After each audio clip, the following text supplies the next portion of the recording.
حضرت سفیان ثوری رضی اللہ تعالیٰ عنہ کی وہ بات مجھے یاد آتی ہے. ایک جنازہ جا رہا تھا اور اس جنازے کے پیچھے ایک 8 سال کی بچی روتی ہوئی جا رہی تھی. اس کے باپ کا جنازہ تھا. بہت رو رہی تھی, بہت گڑ گڑا رہی تھی. کیا جملہ کہہ رہی تھی؟ کہتی تھی کہ ہمارے گھر پر, ہم پر جو آج مصیبت آئی ہے, اس سے بڑی مصیبت کبھی آئی نہیں. بہت بڑا صدمہ ہے, بہت بڑی مصیبت ہے.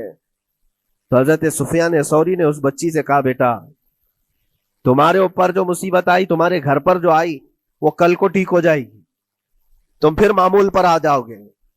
بلکہ بات یہ ہے تمہارے باپ پر جو آئی ہے وہ سب سے بڑی ہے, وہ موت ہے, وہ سب سے بڑی ہے, کیونکہ وہ پلٹ کر کے آنے والا نہیں ہے. جنازے کو دفن کر دیا گیا.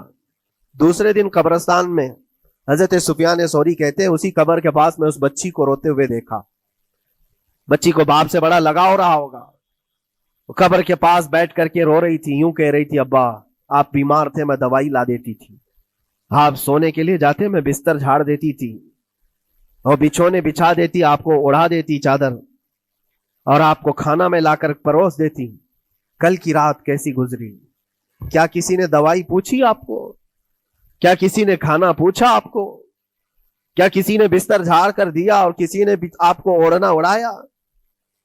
وہ روتی ہوئی اپنے باپ سے, مرحوم باپ سے باتیں کہی جا رہی تھی. حضرت سفیان ثوری اٹھاتے ہیں اور کہتے ہیں, بیٹا یہ سوالات اب نہ کر اپنے باپ کو کہ کسی نے کھانا پوچھا, دوائی پوچھی, بستر بچھایا, نہیں. اب یہ پوچھ اپنے باپ سے, کل ہم نے جو آپ کو صحیح سلامت دفن کیا, چہرہ ابھی تک سلامت ہے یا نہیں؟ ابھی تک پیٹ سلامت ہے یا نہیں کہ پھاڑ دیا گیا؟ کفن ابھی تک باقی ہے یا چھین لیا گیا ہے؟ یہ پوچھ اپنے باپ سے کہ کل ہم نے جب دفنایا تھا تو خوشبوؤں میں دفنایا تھا. پوچھ اپنے باپ سے کہیں کیڑے تو نہیں چڑھ گئے آج, کیونکہ یہ ہونے والا ہے اب قبر کی زندگی میں. عزیزان گرامی وقار, اسی لیے حضرت مولا علی کرم اللہ وجہہ الکریم جب قبرستان جاتے سلام کرتے قبر والوں کو, اور اس کے بعد ایک ایک گھنٹہ کھڑے ہو کر روتے تھے.